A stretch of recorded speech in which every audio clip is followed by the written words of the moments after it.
महिषासूर हा एक असुर राक्षस होता. हा मदोमंत, उर्मट व उद्धट व कामंद होता. त्याच्या वडिलांचे नाव रंभ असे होते. रंभ हे सप्तर्षी मधील एक ऋषी कश्यप यांचा मुलगा होते. ते असुरांचे राजे होते.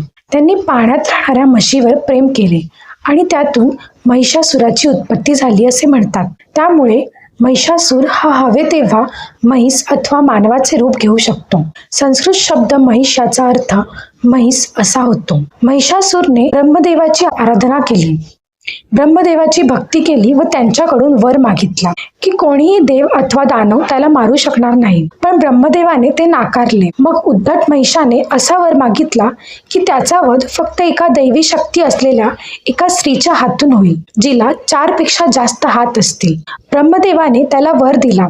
या वरामुळे तो उन्मत्त झाला व देवांना त्रास देऊ लागला. त्याने इंद्रपद बळकावले. शेवटी ब्रह्म, विष्णू, महेश यांनी एका शक्तीची उपासना केली. यज्ञकुंडातून एक कुमारिका व्यातील शक्तीची निर्मिती झाली. तिला सर्व देवांनी एक एक शस्त्र दिले. त्या देवी शक्तीला 18 हात तयार झाले. प्रत्येक हातात शस्त्र घेऊन देवांनी दुर्गेची निर्मिती केली, जे पार्वतीचं एक रूप समजले जाते.